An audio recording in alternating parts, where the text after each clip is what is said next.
아멘. 오늘은 성령의 열매와 친교라는 제목으로 38회 기도와 헌신의 40일을 시작하겠습니다.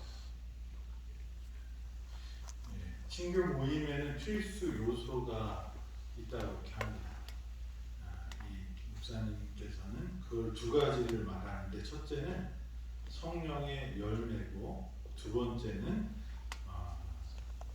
그 친교 모임에서 은사들이 나타날 수 있다고 이렇게 말합니다. 그래서 우리 오늘은 이제 성령의 열매에 대해서 말씀을 나누고, 내일은 은사들에 대해서 말씀을 나누는데, 이것이 발현되려면 뭐가 필요하냐면 성령 충만함이 있어야 한다고 이렇게 말씀하십니다. 우리가 친교를 이렇게 하나님과의 교제, 또 성도 간의 교제, 뭐 이런 것에 대해서 얘기를 하는데, 사실 이 친교는 그 담는 그릇 형태가 소그룹이라고 우리가 계속 말씀을 나눴습니다. 그러면 이 모임에서 발현되고 또 유익이 되고 어떤 의미 있고 가치 있는 일이 무엇인가, 그 추구하는 방향이 무엇인가 할 때 친교 모임을 통해서 나타나는 것은 성령의 열매가 나타날 수 있다고 이렇게 말씀을 하신 것입니다. 그리고 또 은사들, 하나님께서 그 일들을 감당할 수 있는 그 달란트들을 주시는 것인데, 이것이 성령 충만으로 이루어진다고 이렇게 말씀하십니다. 그래서 성령의 열매가 친교 모임에서 드러나야 돼요. 그러니까 이제 친교 모임이 그냥 모였다는 것이 중요한 게 아니라 그 모임에 그 뜻이 있고 가치가 있는 것은 그 모임을 통해서 목적한 바가 이루어져야 되는데, 그 목적이 성령의 열매라고 이렇게 말하는 것입니다. 성령의 열매가 그럼 무엇인가? 보니까 갈라디아서 5장 22절 23절에 이렇게 나와 있습니다. 우리 한번 같이 읽어볼까요? 오직 성령의 열매는, 시작. 오직 성령의 열매는 사랑과 희락과 화평과 오래 참음과 자비와 양성과 충성과 온유와 참전이니 이 같은 것을 긍정할 법이 없느니라. 그래서 그러면 친교 모임, 소그룹을 통해서 드러나야 되는 그것이 있는데, 그게 성령의 열매라고 했는데, 그 성령의 열매는 뭐라고 말씀하시냐면 사랑과 희락과 화평과. 그래서 이 9가지의 성령의 열매가 나오는데, 이것을 자세히 들여다보면 하나라고 표현할 수도 있어요. 그게 뭘까요? 색깔이 다르니까 다 알 수 있겠죠? 사랑. 여기서 사랑 안에 이것들이 거의 들어가는 것을 우리가 알 수 있습니다. 보면 이 첫 번째 열매는 사랑인데, 고린도전서 13장 4절로 7절에 보면 사랑은 오래 참고, 사랑은 온유하며 투기하는 자가 되지 아니하며, 사랑은 자랑하지 아니하며, 교만하지 아니하며, 무례히 행치 아니하며, 자기의 유익을 굳이 아니하며, 성내지 아니하며, 악한 것을 생각하지 아니하며, 불의를 기뻐하지 아니하며, 진리와 함께 기뻐하고, 모든 것을 참으며, 모든 것을 믿으며, 모든 것을 바라며, 모든 것을 견디느니라. 그래서 이 사랑이 무엇인지에 대해서 고린도전서 13장에서 정의를 했는데, 이 말씀과 성령의 열매를 우리가 살펴보면 거기에 나와 있는 희락, 화평, 오래 참은, 자비, 양성, 충성, 온유, 절제, 이런 내용들이 다 포함되어 있는 것을 우리가 알 수 있습니다. 그래서 우리가 이 친교 모임, 성령 충만한 사람들이 모인 곳에서는 무엇이 발현되어야 되는 거예요? 사랑이 발현되어야 돼요. 성령의 열매를 그럼 어떻게 맺을 수 있을까? 근데 그 답도 요한복음 15장 5절에 나와 있습니다. 나는이 누굴까요? 예수님이 말씀하신 거죠. 나는 포도나무요, 너희는 가지라. 그가 내 안에, 내가 그 안에 거하면 사람이 열매를 많이 맺나니 나를 떠나서는 너희가 아무것도 할 수 없느니라. 예, 여기 요한복음 15장에는 포도나무의 비유가 나오는데 이 포도나무의 비유에서 핵심적인 것은 무엇일까요? 가지는 어디에 붙어야 된다? 포도나무에 붙어야 된다. 그러면 그 열매를 맺는데 어떻게 맺는데요? 저절로 맺는다 이렇게 말씀하십니다. 그래서 우리가 성령 충만, 그다음에 성령의 열매를 맺는 그 삶은 무엇이냐 했을 때 요한복음 15장 5절에 뭐라고 말씀하세요? 예수님과 함께 붙어 있으라는 거예요. 예수님과 연결되어 있으면 거기에서 뭐예요? 우리가 변할 수 있다는 것이죠.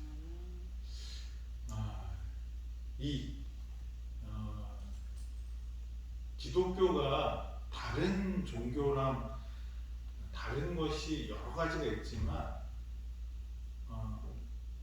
제게 있어서 가장 중요하고 기쁜 그 차이가 뭘까 생각해 봤는데 저한테는 하나님이 우리에게 어떤 조건을 주고 너 이렇게 하면 내가 받아줄게가 아니고요. 하나님은 왜? 우리랑 거래하시자. 그냥 하나님이 세상을 이처럼 사랑하사 독생자를 주셨으니 이는 저를 어떻게 해요? 믿는 자마다 믿으면 어떻게 해요? 영생을 얻게 하려 하십니다. 우리가 멸망당하는 것을 원치 않으셔서 조건을 하나 거르셨는데 그게 뭐예요? 믿음이에요. 근데 믿음이라는 것이 뭐예요? 보이지 않는 것의 실상이라고 하는데 믿음은 사실 히브리서 11장에 보면 믿음에 대해서 쭉 설명하는데 거기서 중요한 6절에 보면 뭐가 있냐면 하나님께 나가는 사람들에게 하나님은 뭘 주시는 분? 상 주시는 분. 그가 계신 것과 그에게 나가는 자들에게 상 주시는 것을 믿어야 할지니 라고 말씀하셔요. 그러면 이 믿음이라는 것은 하나님이 나를 구원하실 수 있다라는 믿음이에요. 하나님이 나를 창조하셨다는 믿음이에요. 그래서 요한복음 1장 12절에도 뭐라고 말씀하시냐면 영접하는 자, 곧 그 이름을 믿는 자들에게는 뭐예요? 하나님의 자녀가 되는 권세를 주셨다. 그러니까 이 말씀들을 종합해 보면 하나님을 인식하고 하나님께 그냥 다가가기만 하면 뭐예요? 그 나머지는 하나님이 책임져 주시다. 그러니까 신봉사가 눈을 뜨려면 어떻게 해야 할 텐데? 공양비 300석을 바쳐야 된대. 그리고 이 용왕님을 달래려면 어떻게 해야 돼? 처녀를 제물로 바쳐야 돼.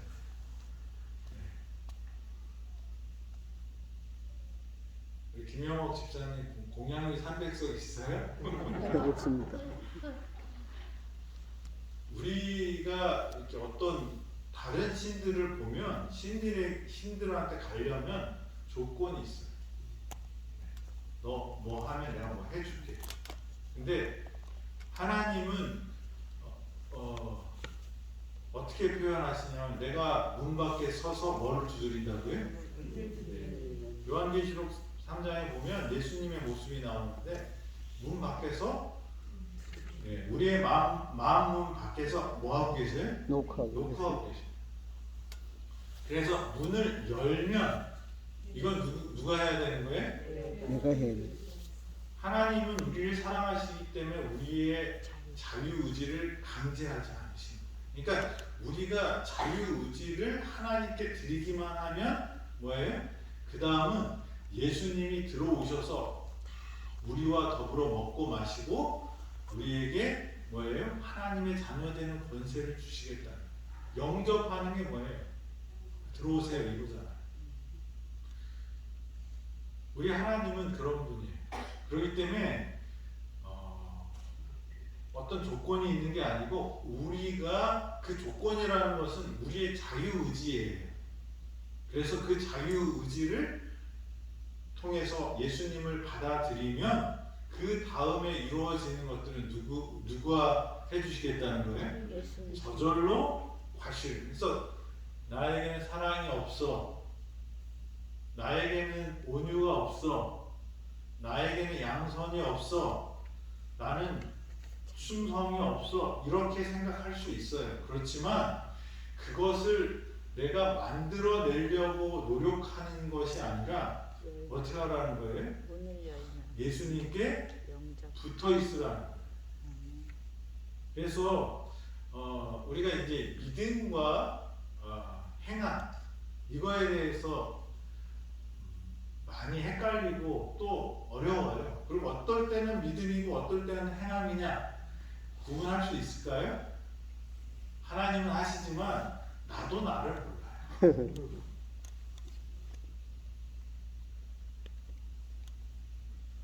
우리가 자녀들을 교육시킬 때 우리 아들이 그래요. 교회 가자 그랬더니 싫대요. 아빠는 왜 나를 강제하냐 그래요. 근데 아빠 그래도 가자 그래요. 왜 그럴까요? 우리가 교육을 할 때 보면 마음이 원하지 않더라도 그 일을 하게 될 때 거기에서 오는 축복을 얻을 수 있습니다.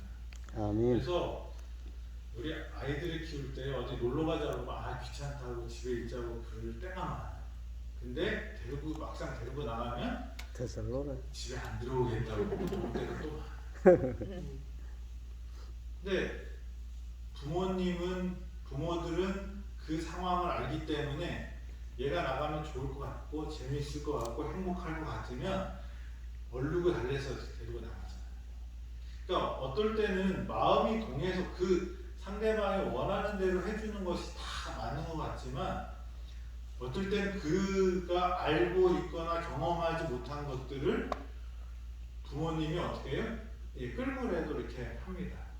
그래서 우리가 이 믿음을 내 마음이 진짜 내켜서 이렇게 하는 것이 진짜 내 자유라고 생각할 때도 있지만 상황이 그렇게 돼서 그렇게 했다가 하나님을 믿는 사람들도 있고요. 그게 어떻게 우리가 눈으로 보는 것으로 결정할 수가 없어요. 그런데 우리는 옳고 그름을 판단할 수 있잖아요. 우리가 배웠으면 어떻게 싫은 마음이 들 때도 옳은 것을 해야 된다는 의지를 가지고 행하는 게 행함으로 말미암는 의일까요? 믿음으로 말미암는 의일까요? 그것도 믿음으로 하죠. 잘 모르겠죠.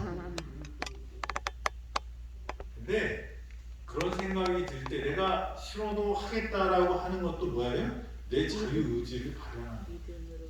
그래서 순종이라는 것은 하나님의 뜻에 따르는 것인데 그 따르는 것이 즐거운 마음으로 하는 게 가장 좋지만 즐겁지 않아도 하나님의 뜻이 분명하다고 믿으면 그 즐겁지 않은 마음을 굴복하고 따르는 것도 뭐예요? 순종인 거예요. 근데 우리가 자꾸 이제 이분법적으로 생각하게 된다 그러면 내가 하나님께 붙어 있으려면 이것을 해야 돼 라고 생각했을 때 그것을 하면 순종이지만 근데 내가 마음이 내키지 않아 그래서 안 할 거야 그러면 뭐예요? 불순종이죠. 근데 그런 마음이 없는데도 하는 것을 이거는 상을 받기 위해서 내가 억지로 하는 행위야 그래서 율법이야 라고 생각할 수가 있어요. 그렇지만 그것도 뭐예요? 우리의 자유의지로 선택하는 것이죠. 그래서 우리가 이 율법으로 말미암는 행함으로 말미암는 의의 핵심, 믿음으로 말미암는 의의 핵심은 주체가 누구냐? 구원의 주체가. 거래하는 관계에서는 뭐가 되냐면요. 내가 이렇게 했으니 당신이 이거를 해줘야 됩니다. 라고 요구하는 거예요. 근데 구원에 관해서는 우리가 하나님께 요구할 수 있는 게 있어요? 없어요? 없어요. 없어요. 내가 하나님 말씀 순종하겠다고 결심하고 하지만 그렇지 못할 때도 너무 많아요. 근데 법은 하나만 어기든지 10개를 어기든지 다 뭐예요? 불법이에요. 죄인은 한 가지만 어겨도 뭐예요? 죄인이에요. 근데 하나님이 하나님께 갈 때 어떻게 가라는 거예요? 내가 죄인이지만 하나님은 나를 구원해 줄 수 있어. 그 믿음으로 나가는 거지. 내가 하나님 요번에 건축원금 5천만 원 냈습니다. 냈으니까 어떻게 하나님 어떻게 해야 돼요? 내는 띄워줘야 돼요? 신봉사처럼. 네? 그렇게 하나님과 거래하는 것이 아니라는 거죠. 믿음으로 말미암는 의. 그래서 우리가 하나님의 말씀에 순종하려고 노력하는 것이 잘못된 게 아니에요. 근데 우리가 행함으로 말미암는 의의 핵심은 뭐냐면 내 노력을 했으니 하나님 뭐예요? 이거 내놔 이거예요. 제가 이렇게 환자를 모시고 이렇게 그 병원에 갈 일이 있어서 이렇게 모시고 가는데 뭐 이 얘기 저 얘기 하다가 와플 얘기가 나왔어요. 그래서 와플이 어때요? 그래서 맛없으면 안 하려고 해요. 그랬더니 아이 맛있다고. 그런 이제 저희가 하니까 그렇게 하셨는지 모르겠지만 하여튼 사 먹고 싶은데 어떻게 하냐고 그런 말씀을 하셨어요. 제가 그래서 뭐라고 했을까요? 절대로 안 팔 겁니다. 그게 파는 순간 어떻게 돼요? 아무리 저희가 그 뭐 싸게 판다고 해도 사 먹는 순간 어떻게 돼요? 그 다음부터는 이 갑을 관계가 바뀝니다. 저희가 무료로 제 최선 사랑으로 담아서 주면 그거는 선물이 되지만 돈을 내고 사는 순간 그 순간부터 어떻게 돼요? 네. 내가 돈을 냈으니 이거에 대해서 내가 컴플레인도 하고 불만을 제기해도 너는 들어야 돼. 갑을 관계가 바뀌어요. 네. 저희가 좋은 일을 하려고 하는데 그거를 우리가 이 봉사로 사랑으로 이렇게 해서 그분들의 사실 이 와플을 먹고 나서 병이 낫는 것보다 뭐가 더 중요할까요? 사랑받고 우리가 관심을 가지고 당신을 위해서 기도하고 있다라는 그 느낌을 갖고 하나님께 감사한 마음이 생기는 것이 치유에 더 큰 능력이 있다고 저희는 믿기 때문에 왜? 돈도 많이 들어가고 이거 해갖고 돈 받아서 이렇게 계속 돌아가면 좋을 듯이 보이지만 거기에 포인트는 뭐예요? 와플보다도 뭐예요? 그 뒤에 있는 하나님의 사랑과 이 여러 집사님들이 전혀 이 이익 갖고는 상관없이 그 자리에 나오셔서 봉사하시고 헌신하시거든요. 그 마음이 전달되는 것이 그 환자들에게 치유가 되기 때문이라고 생각합니다. 아멘. 그래서 우리가 성령의 열매를 맺으려면 우리가 하나님과 거래의 관계가 아니라 뭐예요? 은혜의 관계로 들어가야 돼요. 은혜는 뭐예요? 거저가. 하나님의 거저 주시는 것을 거저 받을 줄 아는 사람이 되어야 되는데 그 관계를 맺은 것이 뭐예요? 예수님과 우리가 붙어 있는 거예요. 그렇게 은혜를 받은 사람은 뭘 맺는다고요? 열매를 맺는다. 제7일 안식 예수재림 교회는 지적인 때 아주 강화된 교회, 따지는 게 많아요. 그래서 음식도 어떻게 먹어라, 그리고 뭐예요? 옷은 어떻게 입어라. 근데 이게 그것을 이해하지 못하고 그냥 귀찮아 이런 마음으로 하면 그것은 뭐예요? 행함으로 하는 일이지만 그것의 의미를 알고 하는 것은 믿음으로 하게 되면 그게 은혜가 됩니다. 그런데 우리 교인들 중에 은혜가 중심이 아니라 자기가 잘하는 것이 중심이 되는 사람들이 있어요. 그래서 건강에 자신 있고 건강 기별을 많이 연구하신 분들은 그 건강이 하나님의 은혜라는 것에서 출발을 했다가 나중에 뭐로 가냐면요, 무슨 요법, 뉴스타트도 우상이 될 수 있을까요, 없을까요? 있어요.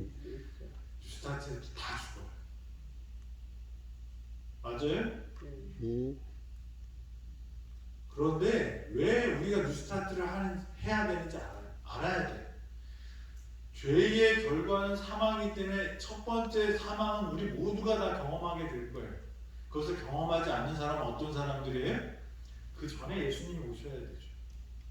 예수님이 내가 죽기 전까지 오시지 않으면 우리는 다 뭘 뉴스타트 아무리 잘해도. 근데 사람들이 뉴스타트를 강조하던 분들이 어떤 실수를 하게 됐냐면 뉴스타트를 안 한 그걸 자기 기준보다 못하는 사람들은 뭐라고 그래요?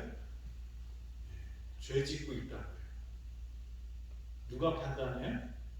내가 판단하고 내 기준으로 판단하는 거예요. 근데 성경에 하나님을 만나는 기준이 있나요? 하나님의 뜻을 이루는 사람들의 그 기준이 있나요? 우리가 모본이 되는 사람들은 있지만 저 사람도 그런 사람들이 얼마나 많은지 몰라요. 아브라함 믿음의 조상이라고 그러잖아요. 근데 그 믿음이 어느 정도밖에 안 돼요? 자기 부인을 동생이라고 그러고 남한테 시집 보내는 그 정도밖에 믿음이 없어요. 그런데 믿음의 조상이라고 해요. 하나님이 아브라함을 어떻게 해요? 그렇게 봐주셨어요. 우리보다 이삭을 드릴 정도로 그런 큰 믿음이 있었지만 또 반면에는 다른 이면에는 자기 생명을 위해서 자기 부인을 애굽 왕에게 시집 보내는 그런 믿음 없는 행위도 해요. 그렇지만 하나님은 그를 어떻게 해요? 다윗 내 친구라고 하나님이 말씀하셨는데 그 다윗이 얼마나 못했어요? 가늠만 한 것도 큰 죄인데 그 다음에 뭐예요? 그 죄를 덮기 위해서 살인을 하는데 그 살인을 하는 사람이 왕을 위해서 생명을 다하는 충신이에요. 그리고도 눈 하나 깜짝 안 했던 사람이 누구예요? 다윗이요. 그렇지만 하나님은 그를 뭐라고 해요? 내 친구라고 말씀하셔요.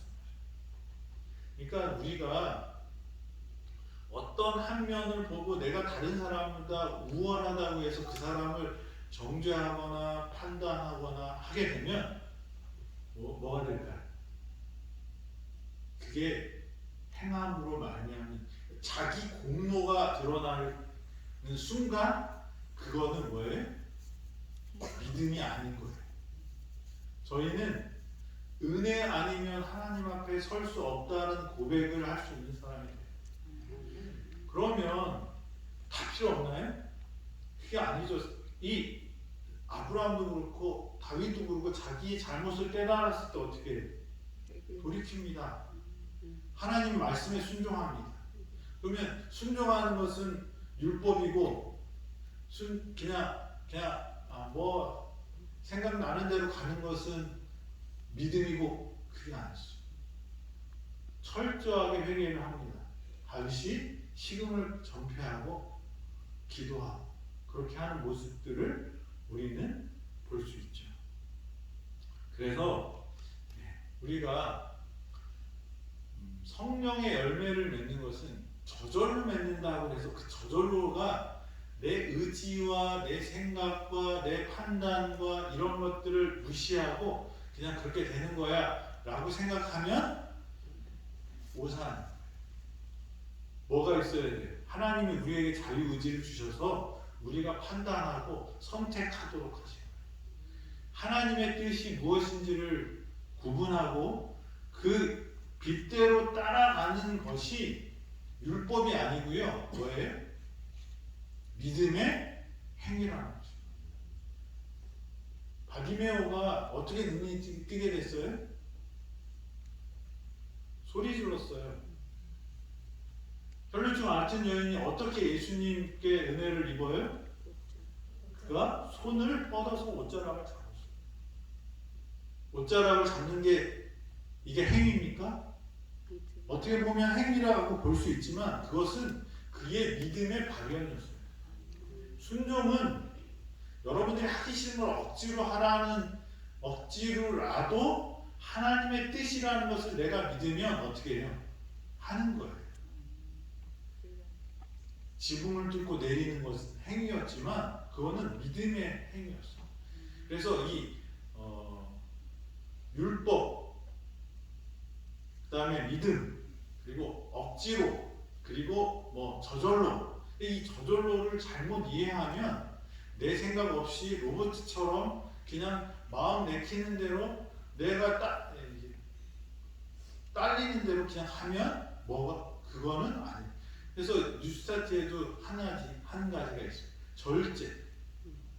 절제라는 것은 원하는 대로 다 하는 게 아니고요. 적당히 하는 것을 말하는 거예요. 그렇죠?